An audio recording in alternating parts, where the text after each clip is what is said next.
so much. I love you so much. I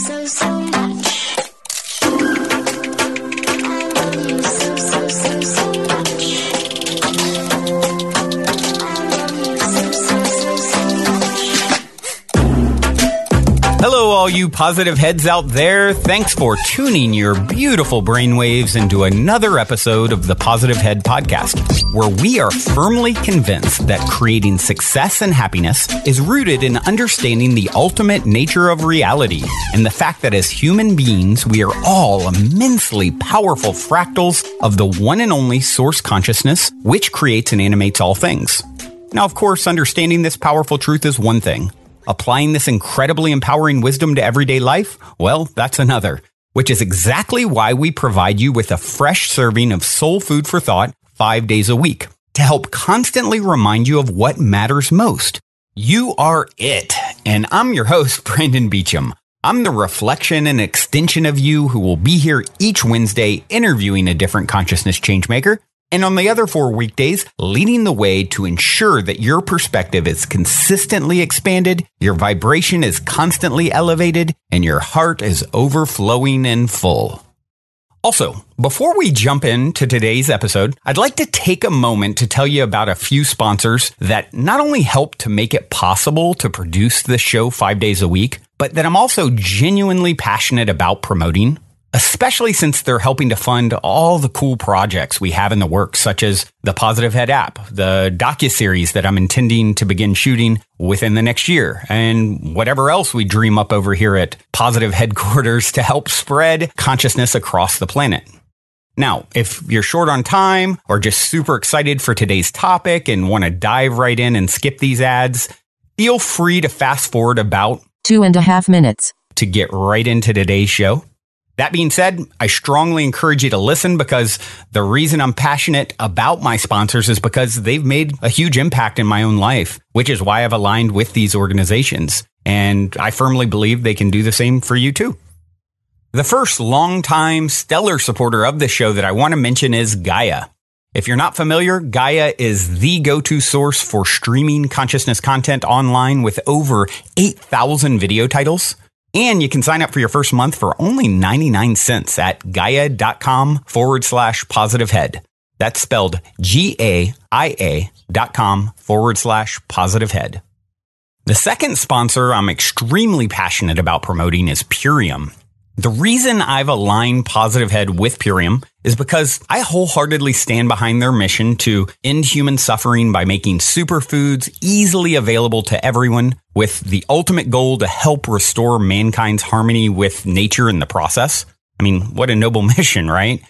It's no mystery that you need to bring your mind, body, and spirit into balance if a person truly intends to manifest the greatest and grandest version of themselves. And for me, for years, I honestly felt like I was ahead of the curve in the mind and spirit category, but I was only average at best in the level of care I administered to my body.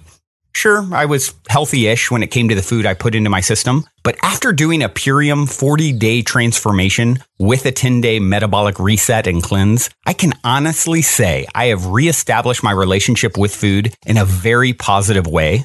Not only did I drop the extra weight that I was carrying as a natural byproduct of the transformation so that I'm now at my ideal body weight, but I continue to feel like my best self by starting every day with an organic Purium power shake that is made from raw superfood ingredients that were meticulously harvested, thoughtfully combined to optimize the nutritional impact it has on my body. I view the shake as plant medicine, really, and it happens to taste really delicious, and I can make it in about 30 seconds. There's actually 4 core Purium products that I take every day, and honestly, I intend to do so for the rest of my life for a very scientifically sound reason. And if you want to learn more about those reasons, you can go check out my video at positivehead.com/transformation, where I go into more detail. If you end up buying any of the Purium products, be sure and use the code POSITIVEHEAD, all one word, for a 25% discount.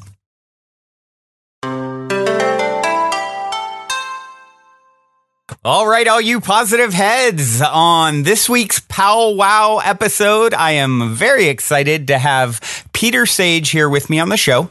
Peter is an internationally recognized entrepreneur, author, philosopher, and teacher who has shared the stage with well-known business minds like Richard Branson, yet has pulled some of his greatest inspiration from people who live by the humblest of means. And super excited to have you here, Peter. Welcome to the show, my friend. Well, Brandon, thank you for having me. It sounds like we're going to have some fun. It's always a pleasure to come onto a channel like this. Yeah, absolutely. It is. It's for me just such a pleasure to be able to have folks like yourself on the show who are putting out so much there's so many amazing people putting out amazing content in the world. And what I found is, as a serial entrepreneur myself and, doing this show 5 days a week, I found I'm still working on the master of bending time and space thing. And so reading books I've done less of in the last few years than ever. And I love reading. It's just, bandwidth. And so it's great for me to be able to have someone like yourself on who's just had this book release that we're going to talk about and actually get the kind of the Cliff Notes direct download. So I feel honored and special in that regard that I'm able to do that. And so looking forward to digging in with you. And before we do, I'd like to be very predictable. As my regular listeners know, I always start with the same question and end with the same question. And that starting question is, you're in an elevator. The woman next to you looks over, says, "What's your passion?" What do you say? You have 10 floors to answer. 10 floors. Holding up a mirror to allow people to see their own greatness. 9 floors to go, but they need to ponder that for a moment. So that works out. Well, Peter, why don't you do this if you would? Give us a little bit of background on your story, who you are and how you ended up, from inception, incarnation in 3D, as I like to put it, up to this point. Wow. Yes, the Cliff Notes version, I guess. Well, like everybody else, I'm born into the human experience as a typically just a guy. Nothing special. When I say special, nothing that would separate me from the uniqueness of anybody else. And I found out early on that I did have a passion for entrepreneurship, and I also had a passion for nonconformity when it came to things like institutional imposition. So for me, school was never really the proving ground. It was something that taught me how to pass tests and work for somebody else. And really, that was about it. Nowhere in school are we taught how to relate to people. What are people made of? What makes us shine? What makes us give our gift? What makes us recognize our gift? All of that is essentially suppressed. And you hear a lot of people talk about school in a way that says, "Oh, we need to reinvent the education system." I do want to remind people that school, in its current form, does an absolutely amazing job in what it was designed to do. And that is a post-industrial revolution system for conforming people to authority and mediocrity.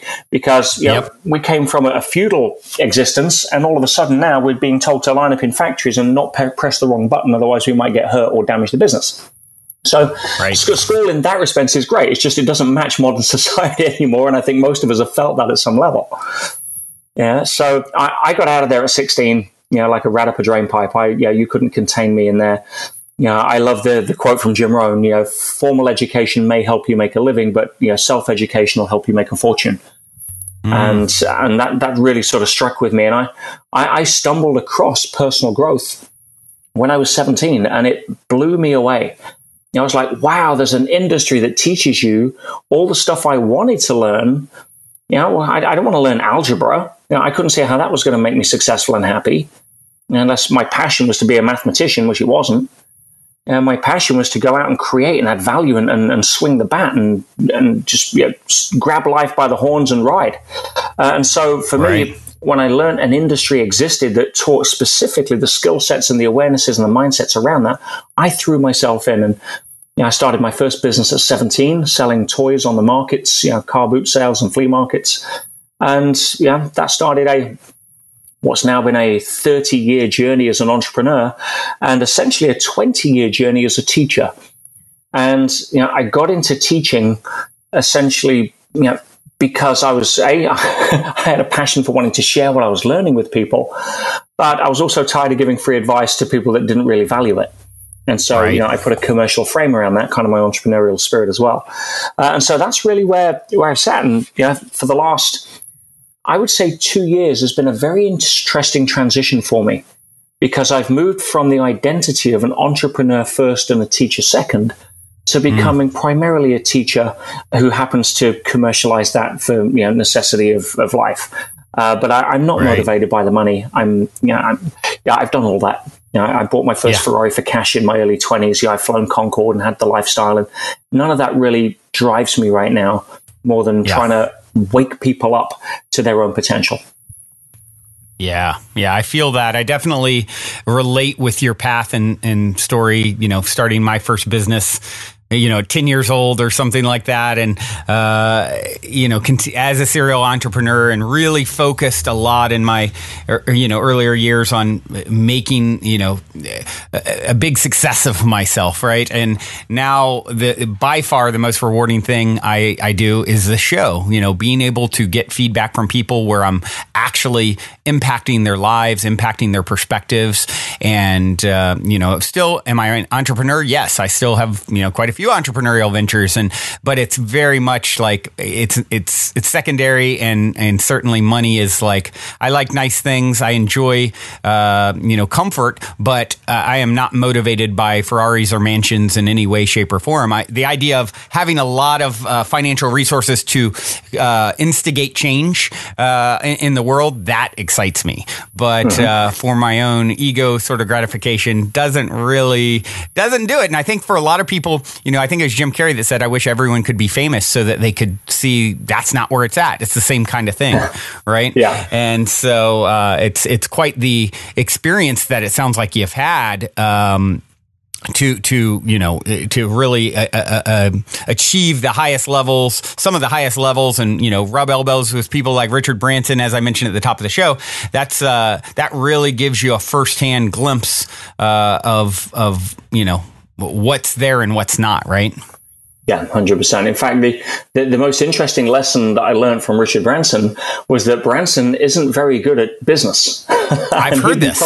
Probably one of the first people to admit that, in all fairness. Yeah. But what he is absolutely amazing at is hiring people that are very good at business. Yep. And that taught me a big lesson. I remember hearing something about he had trouble with like the most basic level accounting kind of stuff, and I thought, wow, I actually loved that story because, as someone who's just highly creative as well, it's like some of the business stuff has always sort of bored me. It's like, okay, yeah, I really like the creative aspect and creating things and getting things off the ground. And then once it turned into, 100 employees and it's this machine and very, buttoned up thing, it's like, okay, where is my creativity now and how do I get out of this? Yeah. And so I definitely common pattern. Yeah. Very common pattern. Well, so as of the recording today, and this will come out, in a week or so, but you are just releasing a brand new book, right? I am, yes. In fact, we're on launch day today. My team has been, bless them, working super hard since 6 a.m. And we've been very humbled by the fact that already in the first day it's smashed number one in almost every category that it's listed. And wow. Very excited. It's been a year in the making in terms of since the content was written. There's a very specific reason for that, but I'm very excited because it was never really meant to be a book. It was it wasn't destined for the public. It was something that was very different. But I'm sure we'll get into that. But yes, today is the official launch day of the Inside Track, and I'm very proud and very happy.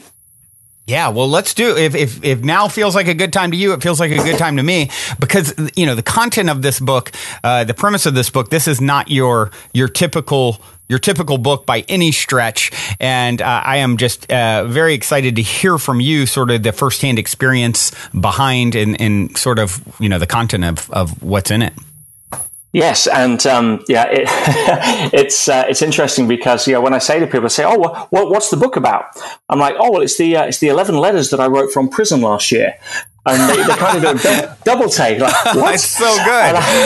It's so good. I love it. Yeah, and they're like, "Wow!" I said, "Well, yeah, it's an amazing experience and one of the most incredible adventures I've ever had the privilege of living, and something that I clearly didn't see coming, and it's really."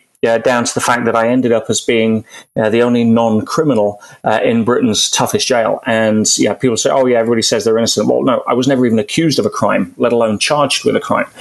Wow. And it's one of these very interesting twerks of English law, where I was actually in court arguing the toss over a business deal with a multi-billion-dollar company who I felt were pressuring me into exercising financial bullying because they had more money. And they spun the original allegations that they put together never made it to court. I mean, it was all, from my perspective, a complete sham. But I have a very indigo nature. As I said, I'm very resistant to institutional authority or injustice where I perceive it. And I kick back. I'm like, no, this is wrong. And they spun a contempt of court application on me, which I honestly thought would get laughed out of court in 10 minutes. And nobody knew. I didn't give any background to my, I've got a large, very blessed to have a large fan base, a large following. And I hadn't said anything really to anybody because I felt it irrelevant. We'd made no contingencies. I was just about to do a big seminar a few weeks down the line. We just sold, like $100,000 worth of tickets. And I show up and I turn around to my fiance at one point and I'm like, wow, this isn't actually going the way we thought it would go. And honey, there may actually be a chance I could go away here with how they're twisting this. And she looked at me and says, "Oh my God, what do we do?" I mean, literally, we'd made no concession for that at all. I mean, my own fault.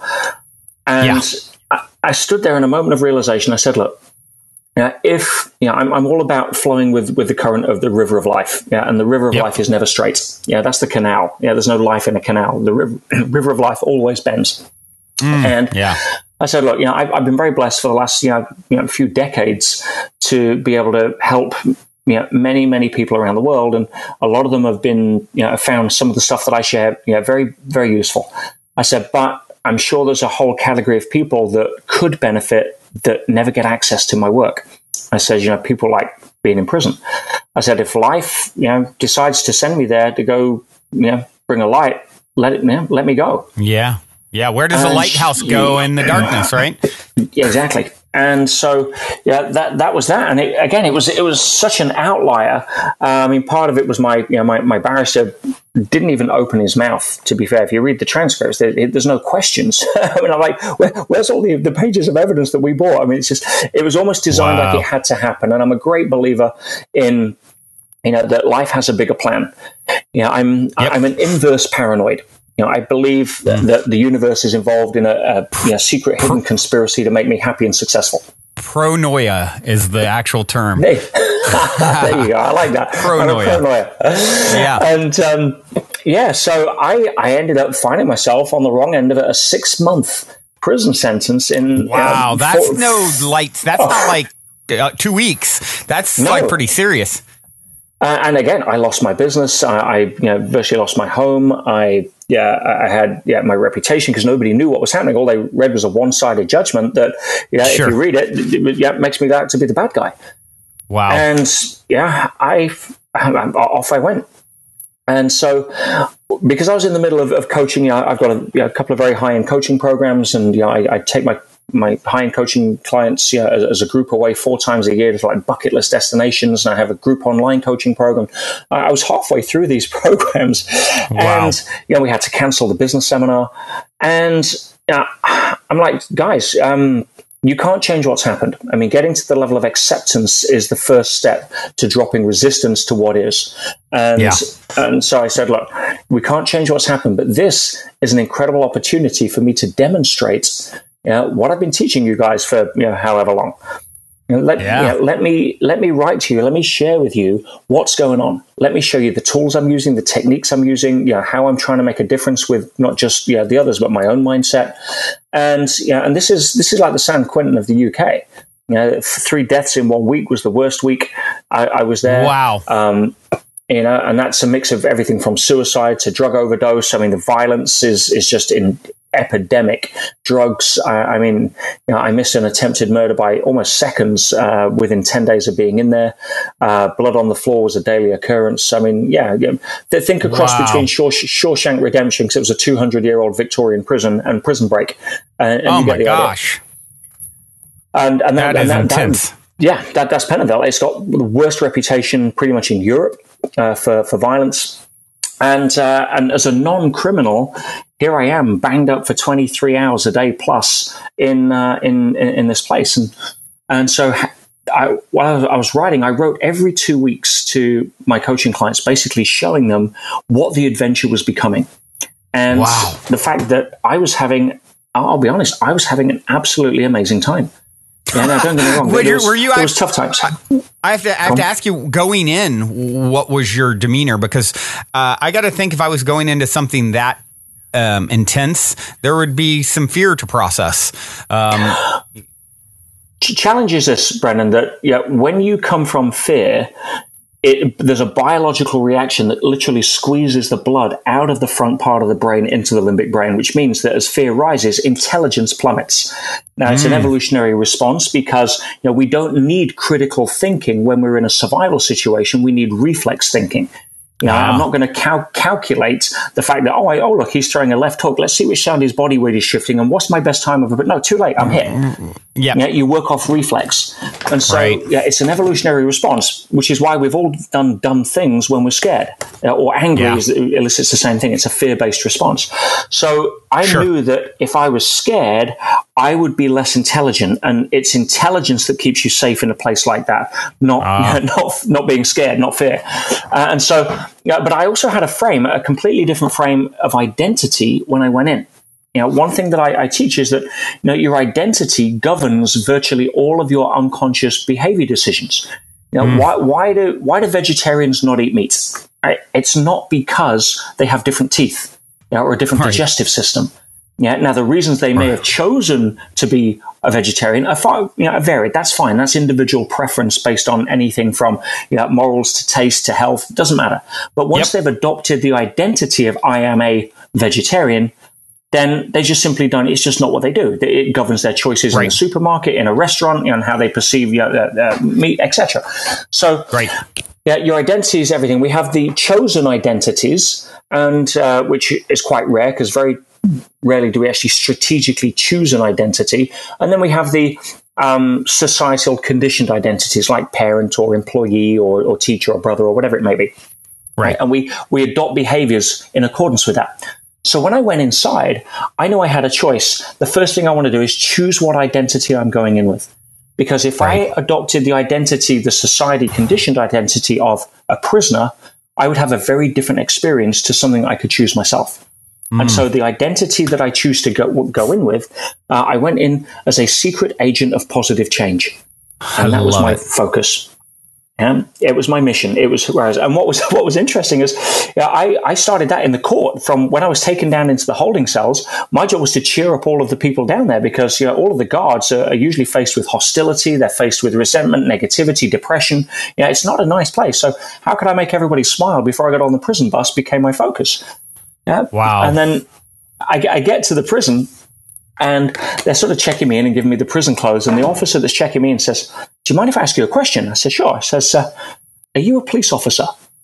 And I nearly choked. I'm like, "No, definitely not." I says, and please don't give me that label going into jail, because if people think that, it's probably not going to be the smoothest ride. Challenging enough to be Mr. Positivity in prison. Don't label me as a police officer. That's not going to be useful with a cellmate, But then I'm in the holding cell getting waiting for my medical before they give me a cell for the night. And then I get called into the doctor's sort of waiting room, and he's doing his general overview of medical checks, and he leans over the desk. He says, after about 10 minutes, we're talking away. He says, "Can I ask you a question?" I'm like, "Okay." He said, "Are you undercover?" And I started laughing. I'm like, that's the second person that suggested that. I said, "Why do you ask?" And he says, "I've never seen somebody so happy on their first ever day in prison." Wow. And I sat and I thought about it, and I said, "You know something, Doc?" I says, "Actually, I think I am undercover." Right? And I shared with him my identity and what I was here to do. Wow. And luckily he didn't prescribe me any crazy pills.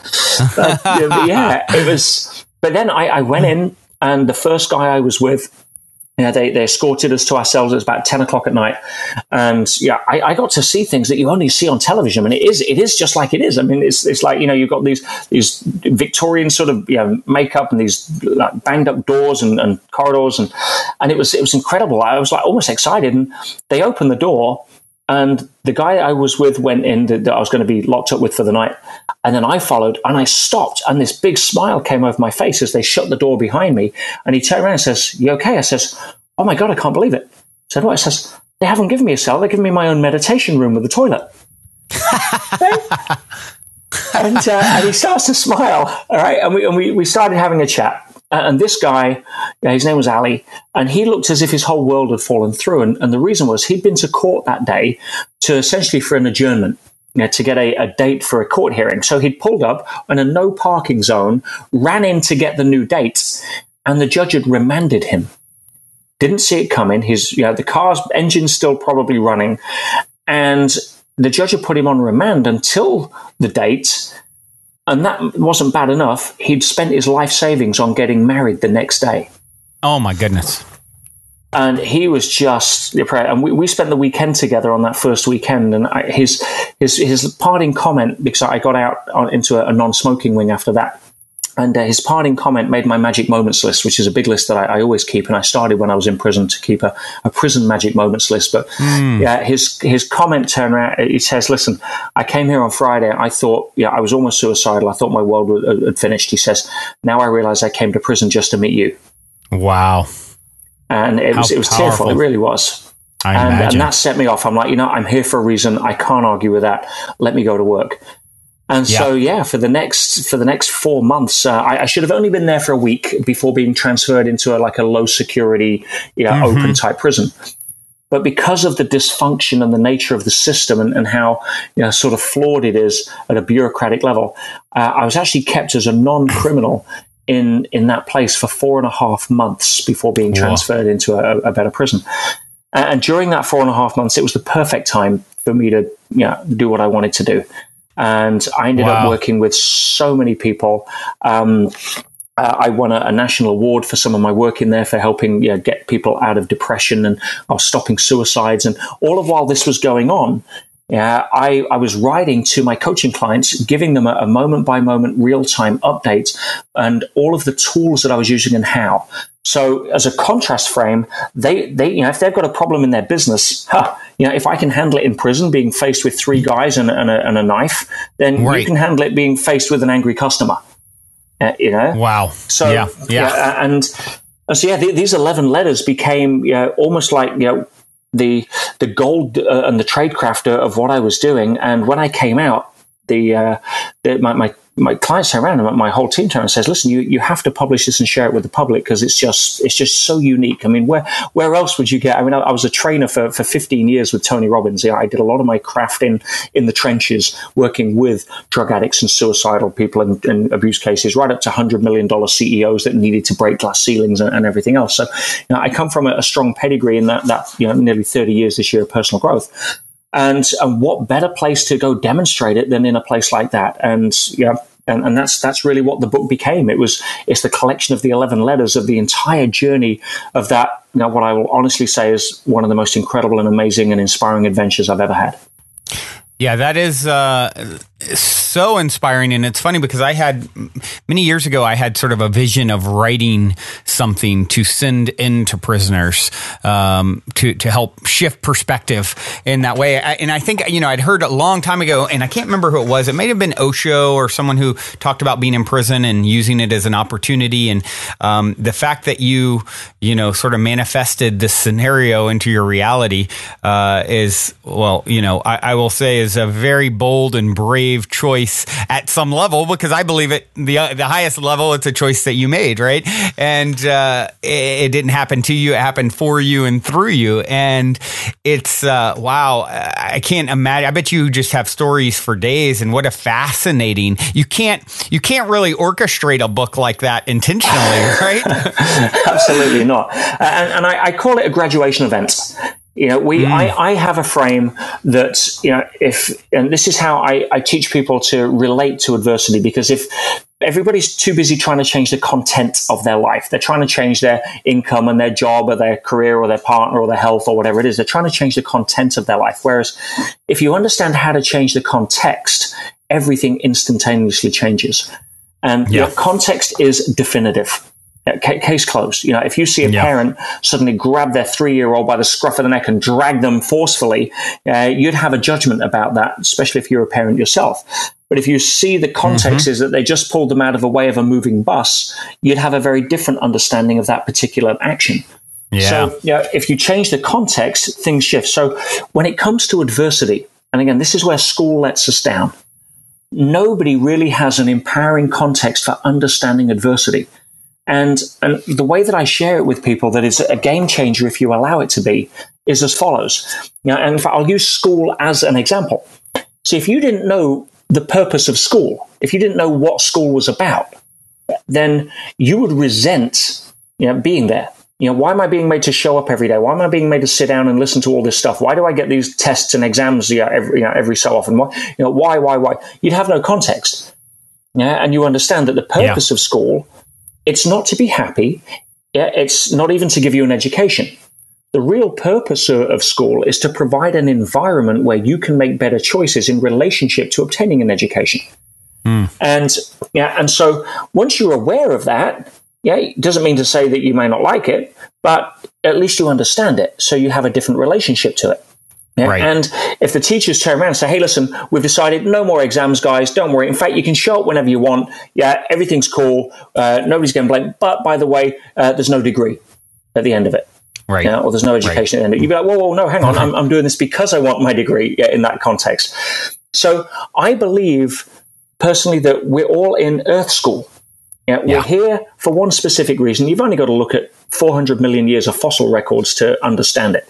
The purpose of life is to evolve into higher levels of complexity.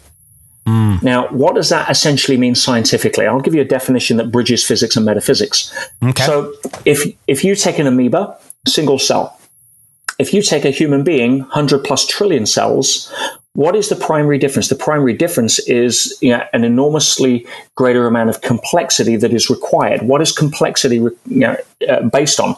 Cooperation. What is the ultimate extrapolation of cooperation? Love. We're here to learn how to love. That's evolution for us in a nutshell. And so if you understand that we're in Earth School, and this is where I disagree somewhat with the Dalai Lama. I love the guy. I've met him. He's hilarious. But his primary principle that he teaches people is to be happy. And I don't think the purpose of life is to be happy, which is why so many people are frustrated when they're not. Just like the purpose of school is not to be happy. Now, that doesn't mean to say you can't be happy going through school, but it's not its purpose. The purpose of life is not to be happy. That doesn't mean to say you can't be happy. Being happy is a benchmark. It's a feedback on how you're processing your relationship to life, but it's not the purpose of life.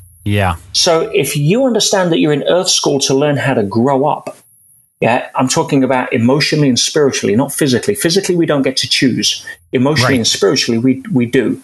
So if you're here in Earth School, then how do you grow? Well, the strongest trees don't grow in the best soil. They grow in the strongest winds. In the physical world, we know how to grow. You go to the gym. But if you're in the gym of life, Brandon, and all of a sudden, you've hired a personal trainer, let's call it life, with a capital L, or God, or your angels, or whatever language you want to put on that. You've got someone there that's helping you orchestrate it, your higher self, that's orchestrating the game. Well, going back to the physical analogy, so imagine you're in the gym of life, and you've hired a personal trainer. Call it life with a capital L, or your guardian angels, or your higher self, whatever label you wish to use. And if we go back to a physical example for a comparison, so it's easy to understand, you've spent a lot of money hiring a very good personal trainer because you want to go and achieve the medal or win the marathon or whatever it may be. You're here to participate in the game of life. So you're out there now. Your personal trainer's job is to push you past the limits that you would normally put yourself in, or normally check out at. So let's just say in the gym, you're curling reps on the bar, and you're doing 8 reps and you're struggling, your arms are burning, your personal trainer's job is to encourage you to do more, to make you push yourself past that limit. Now, if you understand why you're in the gym and you want to run that New York Marathon, then you're trying with every cell of your body to try to do that last rep. Now, at this point, if you take the perspective of the muscle fiber, what's going on? You are looking up and saying, whoa, hang on a minute, guys, stop, somebody, it's painful, we're being destroyed, we're being broken down, send a message to the brain that there's more pain, help, right?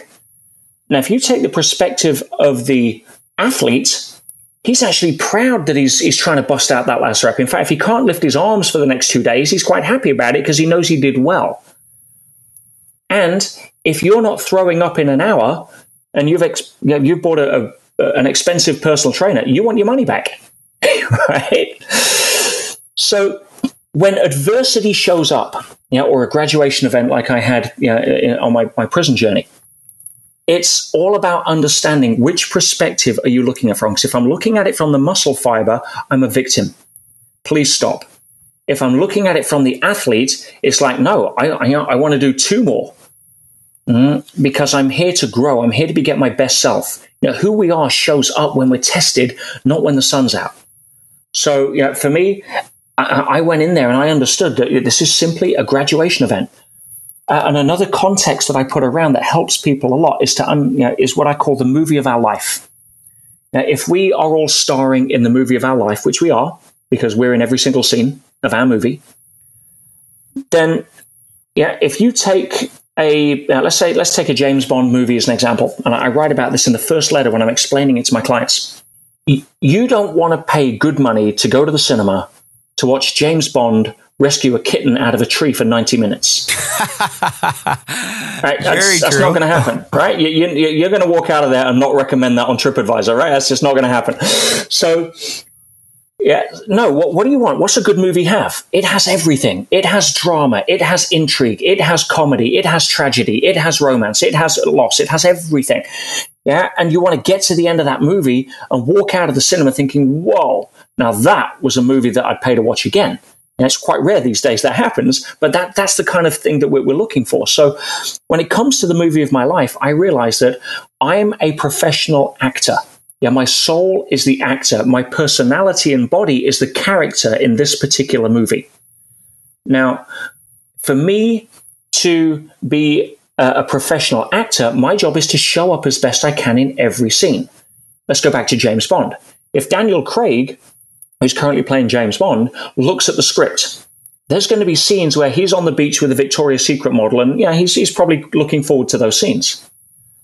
But there's also scenes where he's probably on location in the Arctic, freezing his ass off, shooting a scene under the ice with frogmen where he's trying to wrestle the baddie who's trying to strangle him. Right? So he has a preference. He'd rather act in the scenes where he can be closer to his family and lie on the beach in the sun, playing James Bond. But he also has to be on location where he's further away from his family and show up nonetheless as professional as he could. And so for me, when I went in, I simply saw it as I was on location for 6 months filming the prison scene in my movie. Simple as that. Yeah. What's so great about this is I just to interject because it excites me because I literally just yesterday's daily episode where it's just me, I was inspired by a quote by Roger Ebert, and it's perfect because with what you're talking about, the quote is, "It's not what a movie is about, it's how it is about it."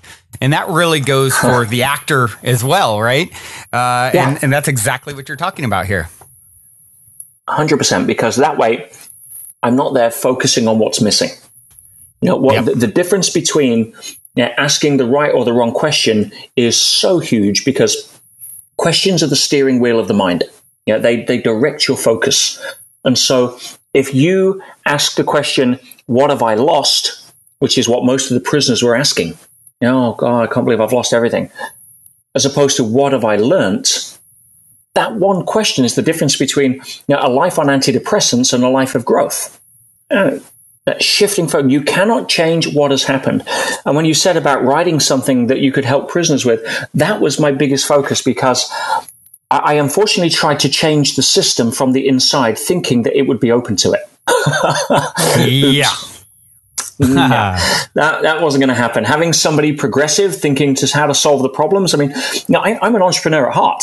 So I go in and I see the prison system, how dysfunctional it is. And a lot of the anger, a lot of the aggression and violence all stemmed from a lack of resources because, and I'll give you an example, because there was so little staff, it was underfunded. A lot of the time, the prison would be on lockdown when it shouldn't be because they just didn't have the staff to cover. Now, if you're on lockdown, you're not in education, you're not going to your employment in the prison job or whatever it is. No, instead, you're just locked up. Now, a lot of people can't cope with that, so they smoke more or they do more drugs, which means they then have to borrow more money, which then leads to more violence because most of the violence had its genesis in the debt and the 100% interest compound that would then be applied by other prisoners. And so if you could solve the one aspect of saving the prison money that they could then put into staffing, you'd solve a whole host of problems downstream that are a result of just that one aspect, right? So within 2 weeks of being inside, I've already done an assessment. I've already seen where the holes are that need plugging. I've already got ideas. And I wrote a business plan out and posted it to the governor that demonstrated you could easily save $5 million a year just in this one prison that you could then channel into staff that would then solve most of the problems.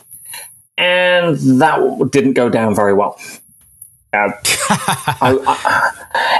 was essentially banned from education and from employment for 7 weeks, which means 4 days a week I'm locked up for 23 hours and 55 minutes a day, and 3 days a week when you actually do get your 40 minutes out of the cell social time, or maybe an hour and a half if it wasn't raining, you get some exercise because the guards would never go out when it was wet.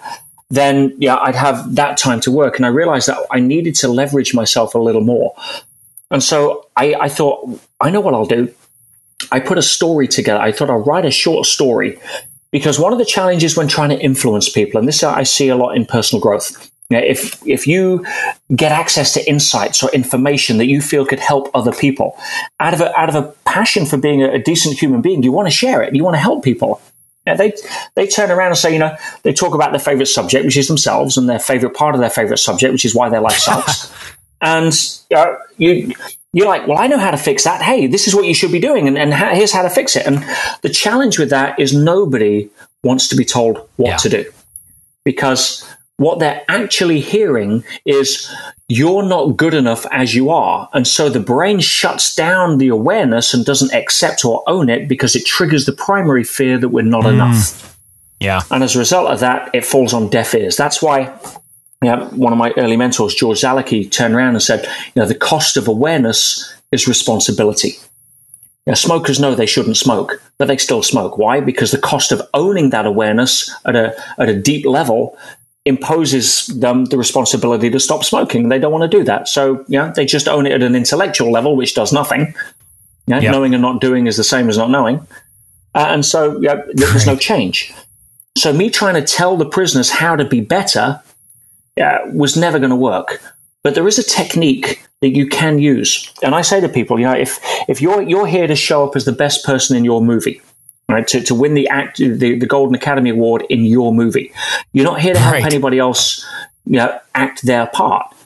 The way that you do that is by being the example first and then the invitation. And if they choose, that's great. But, you've also got to come to terms, Brandon. I'm sure you're aware that some people have to trip over their shoelaces and bang their head on the pavement in order to learn that they should have tied their shoelaces. Yeah, absolutely. If you want it more for somebody than they want it for themselves, you're wasting your time. So I instead, there's a technique that you use, which is to enroll people through third party. There is something about the human DNA that responds to stories. Why? Yeah. Pretty simple. 200 years ago, less than 1% of the world was literate. The only way you were educated was if you're part of the chosen few elites, either the political elite, the scholars, the religious, excuse me, the religious teachers, or that kind of level. But for the average person on the street 200 years ago, reading and writing was not on your day. So instead, how for centuries, for millennia, has information been passed along? It's been passed along through word of mouth. Yeah, around the Right. campfires. Yeah, through and the two most powerful weapons that have been used to educate humanity are stories and metaphors. And so, Right. yeah, using those, you can enroll people, because if I turn around to you and say, Brendan, here's what you should be doing, you're going to put up an unconscious wall of resistance because, you don't know me. Yeah, you don't know my story. You don't know how, you got no right to tell me what to do, and all of that defensiveness that is triggered as a result of avoiding the fear you're not enough. Yeah, absolutely. So instead, if you're sitting there and you're listening to somebody have a conversation and they're talking about the kind of stuff that you kind of really need to hear, your defenses are down because they're not talking about you. And you're like, oh, that's pretty cool. Maybe I'll listen to that. Maybe I'll adopt that. Maybe, wow, that's a good idea. You get me? Yeah. Absolutely. Yeah. So I wrote a story called Mud or Stars, and it's taken after the old Mud or adage. stars? Yeah. Two men sat Okay. behind prison bars. One saw mud, the other saw stars.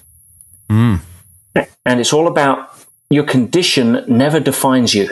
It simply gives you an opportunity for you to define yourself.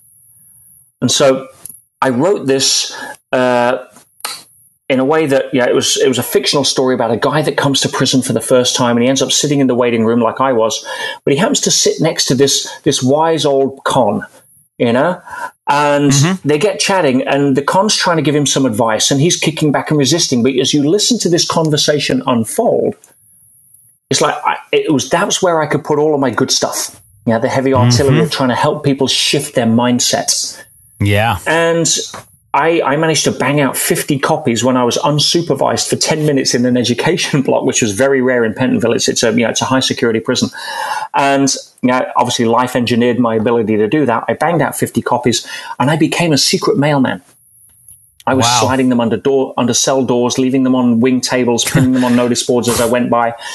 And the impact was amazing. It really was. That's incredible. I'm assuming you didn't take credit for writing it, since it wasn't supposed to be written anonymously.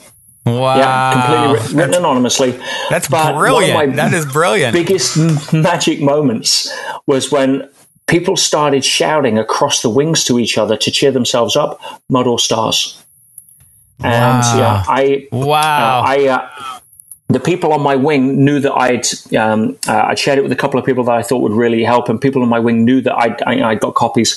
And one person begged me for my last copy and says, "Listen, let me at least handwrite it out so I can keep reading it." And Brendan, it got so many people off antidepressants. It got people off drugs. It shifted mindsets. And in the second prison I went to, where I was a little more unleashed, I got a letter from the senior officer there, been there for 23 years, said that in the 6 weeks that I was at my second prison, that I transformed 60 to 70% of the entire prison, and largely through that article, as well as other things I was doing. Wow. Have you released that to the general public since? Or? Well, it's the story's in the book. You've got letters from the officers in the book. You've got everything's in the book. However, it formed part of a wider initiative I was trying to put together called the New Prisoner Welcome Booklet, and I wanted to design a booklet that would help shift the mindsets, or at least give people a fighting chance of being able to get off on the right foot when they arrive. Because most of them, there's nothing, Brennan, that supports the mindset of a new prisoner going into prison that would help them not reoffend. Other than conform to the environment that's there, which is not friendly, not useful. And people still think that by educating prisoners it'll make a difference. I'm sorry, it doesn't. Education without raising your consciousness will simply give you more skills with which to perform the same behaviors. Sure. It is your level of consciousness that governs what you do. So trying to shift the mindset, not the skill set, is foundational. And so this New Prisoner Welcome booklet I designed, I couldn't do it on the inside because helping the system from the inside wasn't viable. Helping the prisoners was. Helping the prisoners from the outside was hard. Helping the prison from the outside is more viable. Kind of ironic. Right. However, I designed this New Prisoner Welcome booklet. I put it together when I came out, and I'm very pleased to say that Mud or Stars forms one part of that booklet. And I've just picked up this morning 2,000 copies that are going into several prisons next week. And oh my goodness! I've uploaded. It's causing a huge amount of positive ripples. I'm so proud, so humbled by it. It's quite touching, to be fair. But I've also uploaded the source files. And so any prison anywhere in the world, any charity that works with prisons can go and download the booklet, the template for the booklet, change it to the address or make it, tweak it, steal it, copy it. There's no copyright on it. All of the images in there. I put a section in there on famous people that went to prison and what happened next. Just so people can see that it's not final. Mark Wahlberg, it was attempted murder. Yeah, Mike Tyson, Mahatma Gandhi, went to jail 7 times. Yeah, you talked about Osho. Lord Bird, who's now in the House of Lords in England, was homeless and in and out of jail for theft and arson and vandalism. He founded The Big Issue, which is like a homeless newspaper to help people get them off the street. Yeah, so all of these people give references of hope. I've got people listed in there that only employ ex-offenders and give them a second chance at employment because some people... Yeah, all of that stuff. So, useful stuff. Positive phrases and quotes. And it's designed strategically. And if you go to if I may give it out, petersage.com, obviously my website, /chrysalis, because I termed this while I was inside, and I write about it in the book, Operation Chrysalis, because I was trying to turn the caterpillars into butterflies. Sure. If you go to petersage.com /chrysalis, you can download the New Prisoner Welcome booklet and the source files and do with it what you will, see Model Stars and go and anyone listening to this that's connected with prisons or prisoners, please, go have a look, make it your own and see if we can make this add value all around the world. Wow. This is just so inspiring to me because, as I mentioned, I had this whole vision. Actually, it was during a medicine journey, an ayahuasca journey many years ago, like 3 years ago, probably. And that was a big part of it where I just had this whole vision of how do we shift the perspective of prisoners? And, it was this whole piece of my journey at the time. So for me, just hearing that you actually are doing that and have done it in such dramatic fashion, it's like so inspiring, and I just applaud what you're doing, and I have a feeling that is going to make its way to a lot of prisons. Yeah, that would be my goal. I mean, as I say, there's a lot of people in there that deserve to be in there. Don't get me wrong; they've got to learn their lessons, but there's also a lot of people, especially in the UK system, and I talk about this in the 7th letter that I write about how the system itself has now switched from what used to be fairness. If you think the criminal justice system is based on fairness, I've got news for you: you're in Disneyland. Right? Yeah. The criminal justice system, when it comes to court and litigation, commercial litigation, which is so common, especially in the US, then it's not based upon what's right or what's wrong. Get that out of your head. It's based upon who can tell the best story and distort context in order to support their version of how they want to present the facts. Nobody goes into court with the agenda to lose. Right? So once you realize that, and I learned this from a business mentor of mine many years ago, Dan Pena. He said, in litigation is nothing more than a tool. It's a business tool. When Apple sued Samsung over patent infringement in Germany, it had nothing to do with patent infringement. It had everything to do with trying to block sales of their units at the Berlin Fair before they could get a jump on the market. So Apple could. You got to understand, it's a chess game. Yep. And unfortunately, the people I was up against were very good chess players. It's what they do for a living. And had a lot of money and have a lot of money to throw at it, which helps. Note to self: don't take on $100+ billion firm that can hire $100 million law firm, when you've got nothing. In that respect, they've got a bigger bag of tricks. And it was an interesting exercise in learning there. And again, when I came out, they called me down to London because they put these allegations on of $17 million loss on business that we'd done, and it was complete fabrication. It was all designed to pressure me into a quick settlement. It all got swept under the carpet as soon as I came out, because I know if I'd went to court, I'd ask 5 questions and it would get thrown out. But they successfully spun a contempt application on me on breaching a freezing order, which I really didn't think I'd done. That's what started the adventure. Again, I look at it, Brendan, in terms of what other way could the genius of life figure out a way to smuggle me into prison without ever being accused of a crime, without ever hurting anybody, and then be brought back out again, still without having a criminal record. And be able to create an impact. I mean, I take my hat off to the genius that set that up at the higher level. Well, yeah, me too, because, that was such an inspiring idea that you ended up manifesting. And I'm so thankful to hear that someone like you has had the opportunity and the firsthand perspective to do that, to do the work that you've done. And, I imagine this book itself will make its way into a lot of prisons as well, right? Yeah, and part of the proceeds of the book, in fact, all of the proceeds of the book are going to fund the new Prisoner Welcome Booklet Initiative, the Chrysalis, and providing copies of the inside track for the libraries in the jails around the world as well. So, I'm not, it's certainly not a profit center, and I've been so blessed because, I've got very, very blessed. I've got, hundreds of thousands of fans and subscribers and stuff around the world, and a lot of bought copies today. And I made one request. I said, listen, buy a copy for yourself, but think of one person in your life that is going through adversity right now. Now, I don't care if it's a health challenge that they've just been diagnosed. I don't care if it's a business challenge that they're facing bankruptcy, or a relationship challenge where they've had the rug pulled out and they now can't see their kids, or whatever it may be. We all have our graduation events. I said, buy a copy and hand it to someone you care about. And that's probably one of the reasons we went to number one so quick, because I think everyone I've seen so far has bought multiple copies, and I'm just so grateful that my vision here is, how do we help millions of people conquer the stuff that normally stops them dead and empowers them in a way to be an example, not a warning. And that seems to be what's happening. Yeah, it's something that I say frequently on the show. It's like, the lump of coal is always a diamond in disguise. And our whole, aim should be, okay, why is this happening for me? And that was a really big lump of coal from one perspective, going to prison for 6 months in one of the toughest prisons in Europe. And to then say, to have the wherewithal and the composure and the perspective to say, oh, okay, there's a gift here. There's a diamond here. And I'm going to find it. I'm going to create it. And that is the ultimate formula, I feel, to manifesting magic in your life. Yeah, and it's about being real. I mean, don't get me wrong. There was tough times. In the third letter, I shared the downsides. The times I cried. The times I felt despair.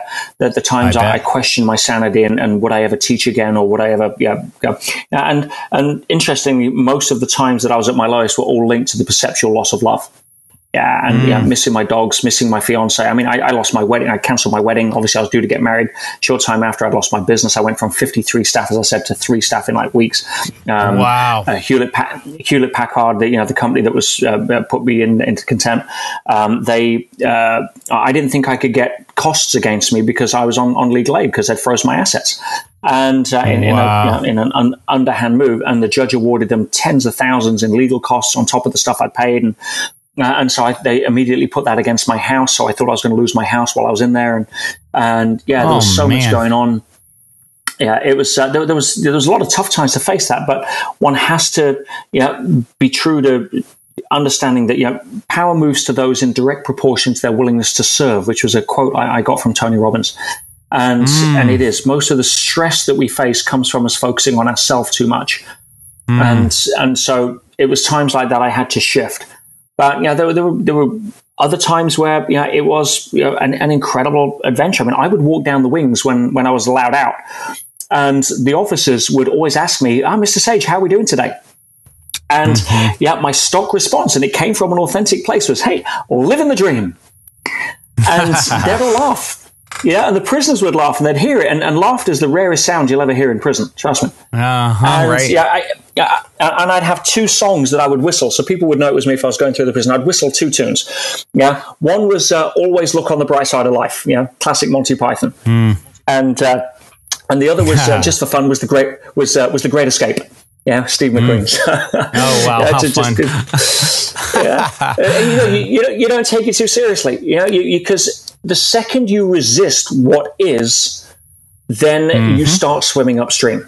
Now, that doesn't mean to say adopt an area or an aura of apathy or passivity. Not at all. If the milk is spilt, bitching about the fact the milk is spilt doesn't do any good. Resenting the fact the milk is spilt, wishing you hadn't spilt the milk, all of that is futile, waste of energy. Freeing that energy up and channeling it into how do I now deal with the fact that the milk is spilt is a far more positive way. of going forward. And that was one of the big messages I put out in Mud or Stars, because the biggest challenge for most prisoners was that they were resisting where they were at. And that's just fallacy. Yeah. Yeah, that's definitely a recipe for seeing more of what you don't want and being miserable in the process, right? Yeah. All right. Well, now seems like a good moment to take a quick minute to tell those of you who aren't familiar a bit about our sponsor, Gaia.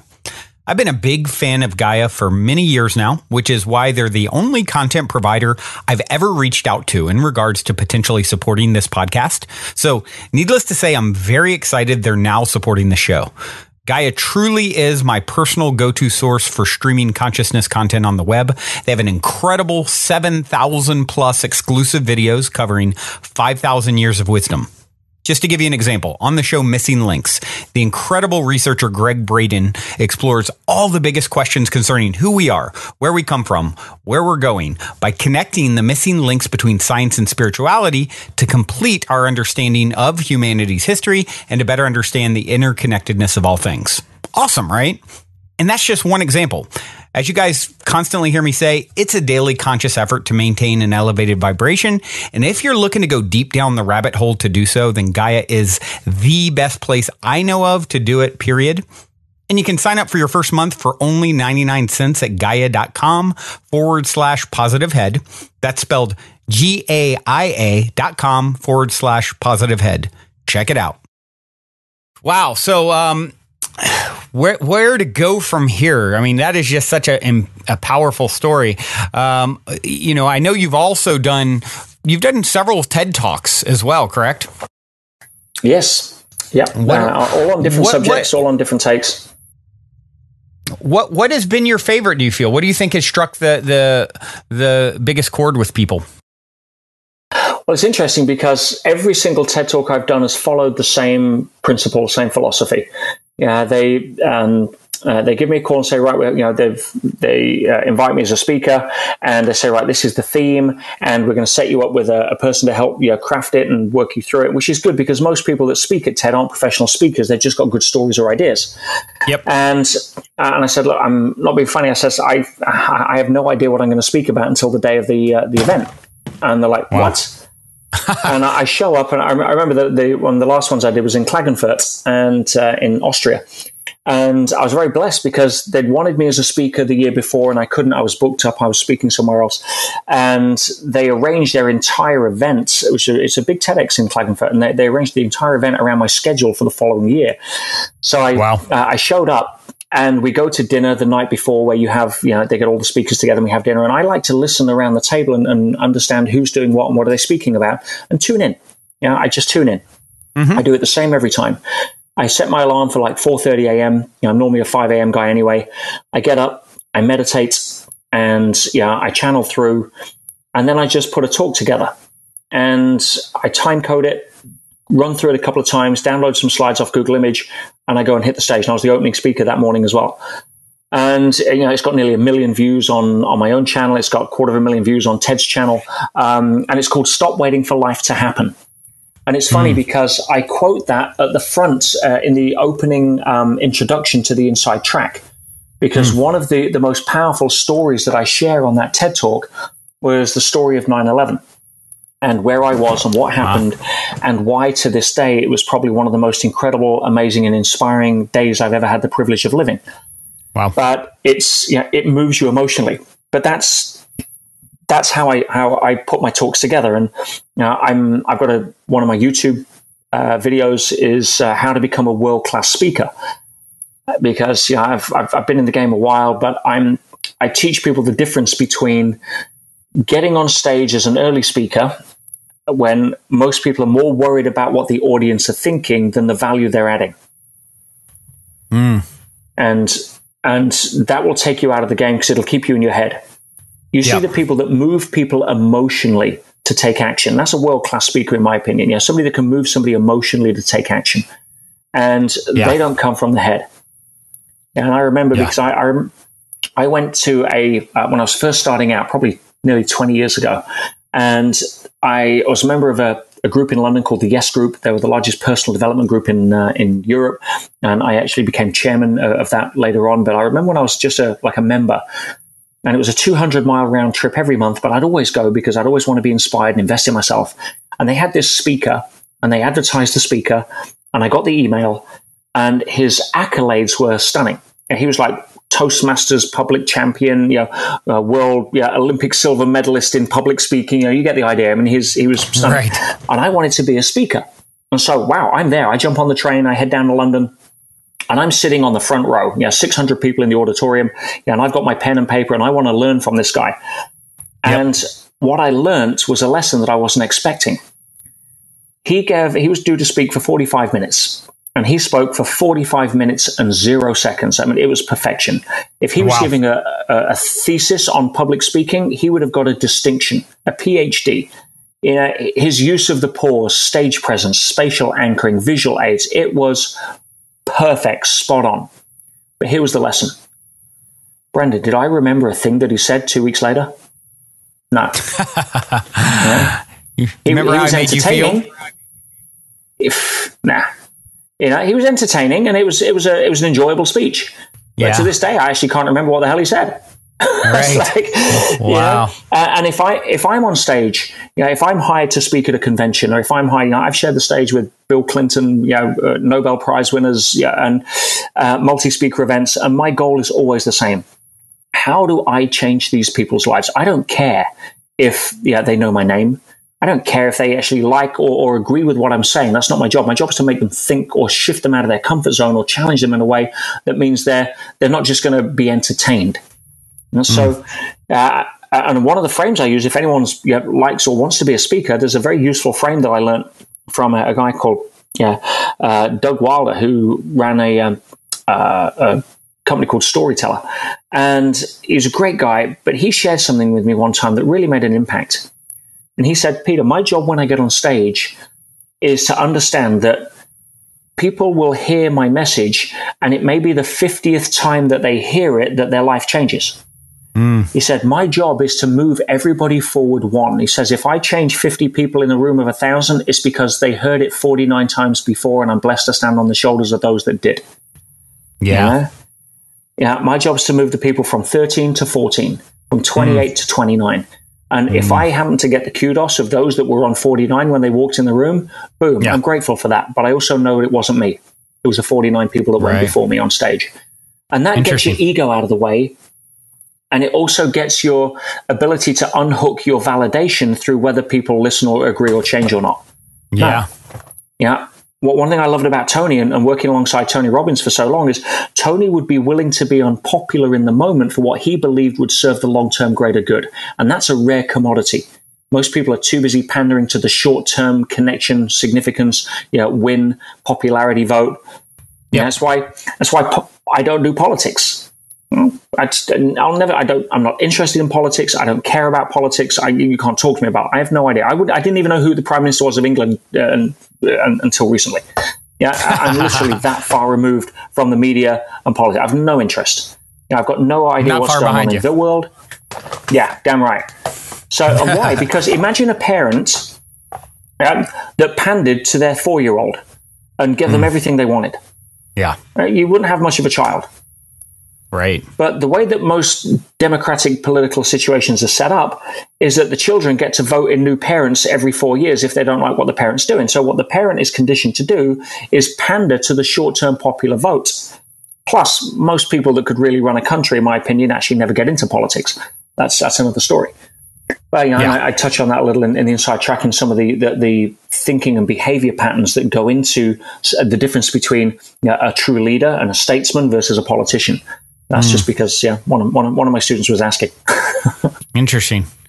Yeah, very, very fascinating. I definitely, I would definitely like to check out this TED Talk, and it's Stop Waiting for Life to Happen, the one that you were referencing a few minutes ago.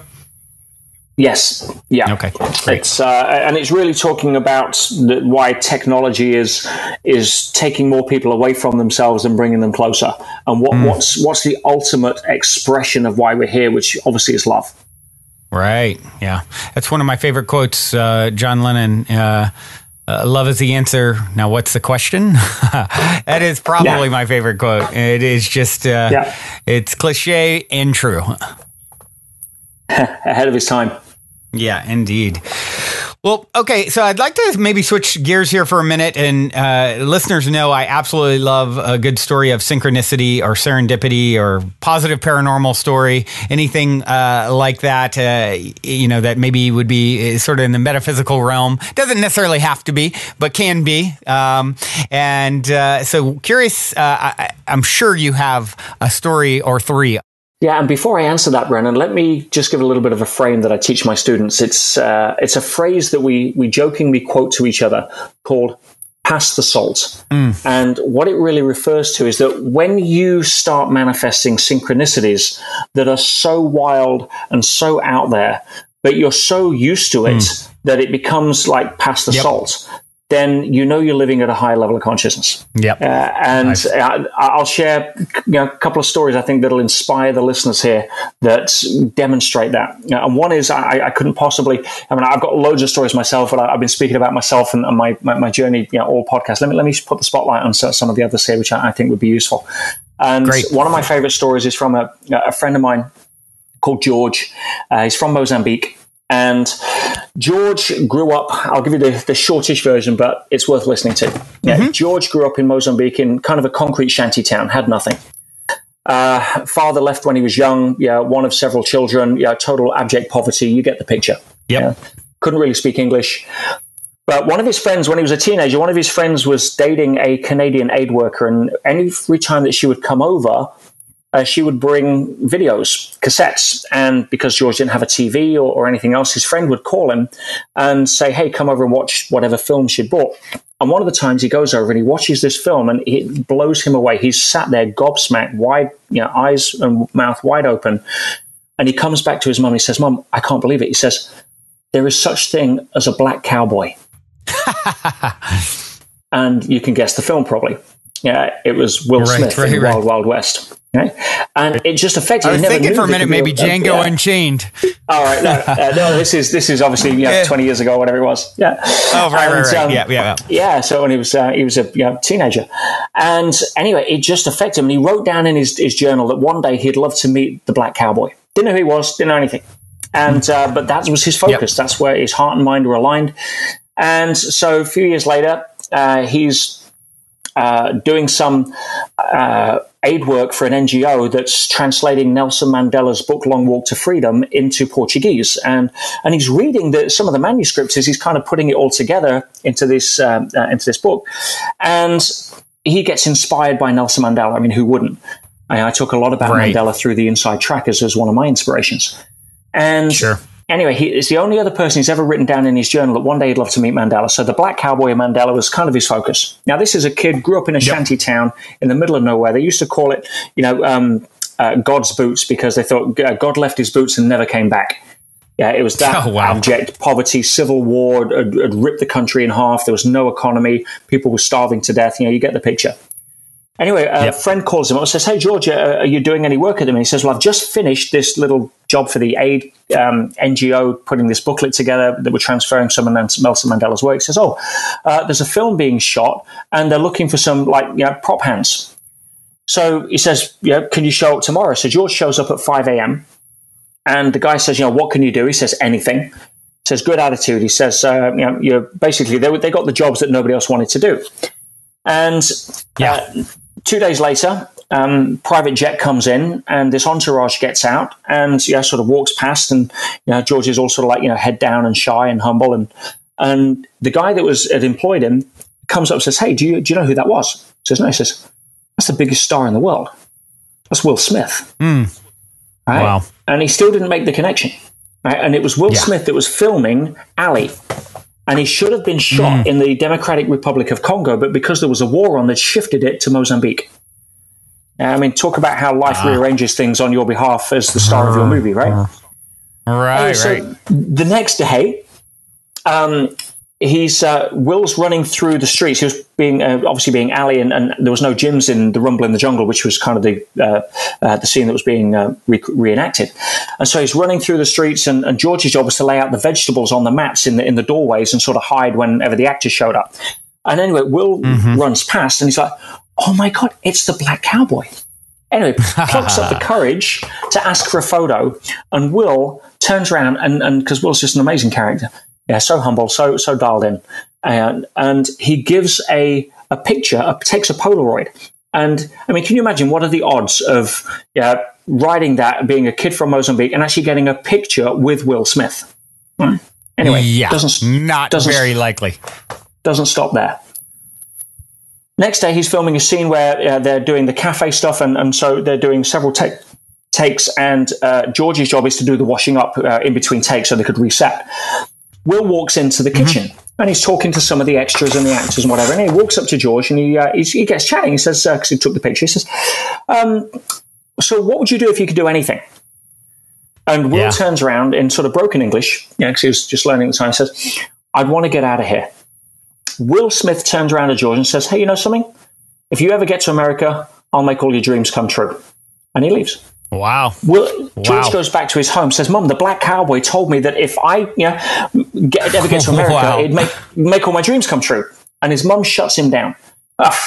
Stop dreaming. None of our family have ever been to America. America's a big place. It doesn't really exist apart from television and all this kind of stuff, right? Anyway, Will goes back the next day, writes down on a piece of paper, were you serious? And he gives it to somebody to hand to Will. Will comes fine and says, yeah, I was serious. You get to America, I'll make all your dreams come true.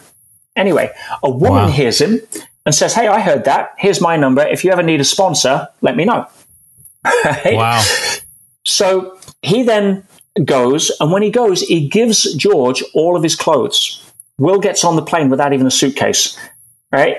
Check this. I mean, this is the kid from Mozambique that's now wearing his tracksuit, Will's trainers. Right? Oh, wow. Yeah. But it's lit a fire of possibility inside him. So what does he do? He goes, he's got no money, he's got no passport. He goes to try to get a passport. And he goes to the American embassy to try to get a visa. Of course, what's he doing? He's queuing up. Why do you want to go to America? I want to meet Will Smith. Right, ain't happening. Yeah. Right. He queues up every day for 30 days. After 30 days, the woman's so sick of seeing him, says, you know something, there's a 30-day visa. Forget a 90 days, a 30-day visa. Don't come back. Now he starts to try to raise money for a flight. He's knocking on doors. Will you please help sponsor me to get me to America? Because Will Smith said, if I get there, he'll make all my dreams come true. I mean, you can imagine the pitch, right? People slamming the door on this crazy guy. Right. He raises enough money to get a ticket, right? He contacts the woman, and she says, yeah, you can stay. And he goes. Now, this is the week after 9/11, and he boards a plane, never been on an airplane, never been out of the country, and he boards a flight to Los Angeles, LAX. He lands. Homeland Security. This is just after 9/11. Why are you here? I'm here to meet the Black Cowboy. Oh, my goodness. Oh, my goodness. His congruency was so on. It was almost like a Jedi mind trick. These are not the droids you're looking for. And they let him in. Anyway, they call the woman to validate. The woman's there waiting at LAX. She takes him back. She gives him a separate room, right? Cooks him some nice food, goes out, and he's in America. Now, he doesn't know how to get hold of Will Smith. Right, he's just showed up. Yeah, because Will Smith said if he does, he'll make his dreams come true. Anyway, woman comes back, panicking. A few hours later, you've got to leave. Well, what do you mean leave? You've got to leave. I didn't tell my boyfriend you were staying. I've told him he's not happy. He's coming here. You've got to go. Well, where am I going to go? I don't care. You just can't stay here. She packs his bag for him, puts him in the car, drives him to downtown to some Chinese crack motel. Right, $50 a night. He's got $150 cash in his pocket. That's all he's got. And she leaves. Never sees her again. He spends the first night in this place, and he says, it's worse than anything he grew up in. The cockroaches on the wall, the syringes on the floor. He said, and he can't eat because he's got $150. He doesn't leave the room. He's scared. Second day, he's scared. Third day, he's got to leave because he's only got $50 left. And all he can think of is his mum saying, I told you, America's too big. You'll never make it. Anyway, he checks out. He's crying. All he can think of is spending the $50 to get a taxi back to the airport to go home. He walks down the street in a dodgy part of town, and he sits down on a corner and he just starts to cry. At that moment, a bag lady, Chinese bag lady of all people, pushing a trolley, walks past. What's up, Sonny? And he's crying, and he just says, I'm hungry, I'm lost, I just want to go home. And And then he thinks he's got his little journal, his little prayer book that he wrote Will's name down in, Black Cowboy. But it's got a phone number of somebody who he made friends with while he was working on set, and it's an American number. And he shows her the number, and he points to the phone box. And anyway, he's got $50. So she walks him across to the 7-Eleven. He buys her a sandwich. She buys a sandwich for herself, gets some change, walks back, and she calls this number. Somebody answers. Says, hi, I don't know who this is, but there's a kid here who's crying, and he's asked me to call you. Yeah. Voice on the other end of the phone says, who is it? He goes, who are you? He says, it's George. He says, it's George. George who? He says, George who? George from Mozambique. He says, it's George from Mozambique. The voice on the other side of the phone says, whoa, tell me exactly where you are. She gave him the address, says, tell him not to move. An hour later, a black limousine pulls up, picks him up, takes him to Universal Studios, where Will Smith's filming Men in Black 2. Right? It was Will Smith's hairdresser that happened to be on set with Will at the time, and just turned his phone on for literally 5 minutes to check messages when that call came through. George pulls up at Universal Studios. Will Smith, Tommy Lee Jones, the entire cast are lined up applauding the young kid who took a chance to come to America. Anyway, what? Doesn't stop there. Will essentially adopts him as his younger brother, gets him a green card. He spends the next 3-4 years working with Will, alongside Will and Jaden, right? And essentially, becomes Will's adopted brother. And he's now back in South Africa. He's married. He's got a beautiful wife and kids. I speak to him every couple of weeks, and he came and spoke at my business school. And you talk about the power of being able to manifest when you've got. What are the odds you could make that up? What are the odds you could engineer that? Just never going to happen, right? And I said to him one time, I was having dinner with George, and I said, listen, George, quick question. Did you ever get to meet Nelson Mandela? The other name that he wrote down. He pulls out his phone. He shows me a picture of him shaking hands with Nelson Mandela, having been introduced to him with Will Smith standing next to him. And I'm like, man. If you ever doubt that the universe can rearrange itself in order to, give you what it is that you are so congruently, focused on, then just think of the story of George. And I say to him, George now travels around speaking, and his whole question is, what's your black cowboy? What is so far out there that you think there's no way of ever being able to make it happen, but the universe will deliver it as long as you are so focused and believe it with every part of your heart and mind together, and boom, nothing is impossible. How's that for a story? That is an amazing story. Thank you so much for sharing that one. I'm just like, it's so inspiring, and it just goes to show you that, like, that innocence and belief and believing in magic and believing that you can manifest something. It's everything. It really is. And how many people give up on those dreams? And I think a lot of times people are really close to breaking through as well. And they just kind of sort of, I'm being unrealistic. These sorts of things they happen to other people. This won't happen for me. And, abracadabra, 100%. As you speak, you create, right? Well, the biggest point that jumped out for me on that is the moment that he was at his lowest, he was closest. When he was sitting at that phone box crying, about to go home. Imagine if that bag lady hadn't come, and the universe conspires in our favor. But he said, Pete, 1 minute I'm a young kid with no prospects, no money, no anything. I'm sitting in a crack motel crying, about to go home. He said, within weeks, I'm sitting on a private jet with Eva Mendes off with Will to film Hitch. I'm doing press-up competitions with Tom Cruise. Right? He said, it's just my life completely did 180 degrees. And I just thank God I never gave up. Yeah. That is such an inspirational story. Wow. Thank you so much for sharing that one. Well, let's see here. This has been absolutely amazing, Peter. I really, really am glad that you've taken the time to come on and share your story and share Georgia's story. And I know there's going to be plenty of listeners who want to continue to follow your work. And what is the best way for people to connect? The website is petersage.com, and everyone can. My email has always been the same: happytohelp@petersage.com. And there's a lot of other aspects or ways to connect with me in the back of the book as well. And if you'd like to get the best masterclass of what I can bring to the table in the time I can, then I'm very proud to say that the book's probably the best way to do it. But feel free to reach out, connect, and come to my website. My YouTube channel has a ton of information and resources on there to try and help as many people as possible. If you've got nothing, I want to help. There's certain programs I do, obviously, which require a commitment because there has to be a level of fair exchange. I'm a great believer if people don't pay for stuff, they don't pay attention. So there's a qualifier there. But I also know what it's like to have nothing. So I do a tremendous amount on my channel and my Twitter and stuff to try to help people that are trainee abundance manifestors in the making. Yeah, absolutely.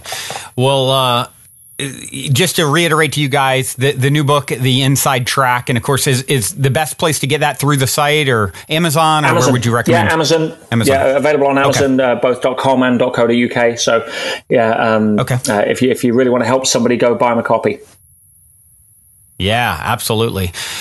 Well, I do have one last question for you here, Peter, and my predictable ending question. And that question is, in 60 seconds or less, what is the meaning of life according to Peter Sage? Well, we've already covered part of that, but I'll state it again. The meaning of life is to recognize that we're in a growth-centric experience, and to recognize that adversity is our teacher and our guide and our personal trainer, and that we're ultimately here to grow emotionally and spiritually to become higher levels of expressions of love.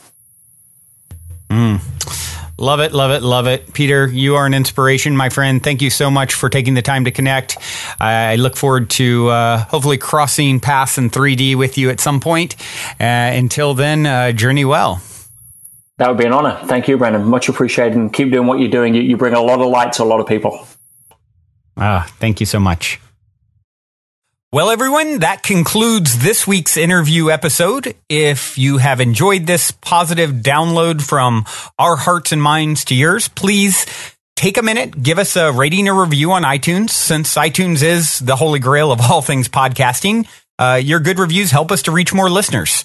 Also, we would be extremely appreciative if you would tell your friends and family about the show. Our sincere intent with the Positive Head podcast is to spread positivity to the world, because we're selfish, quite honestly.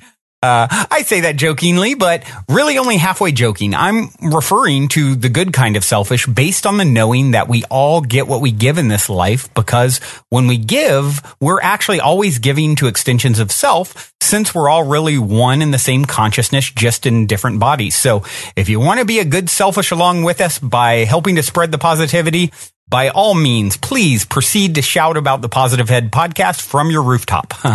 Otherwise, as you continue on your fabulous journey in this 3D reality, be sure to remember this: as long as you ain't dead, you're already positive ahead. Journey well, everyone, and thank you for being.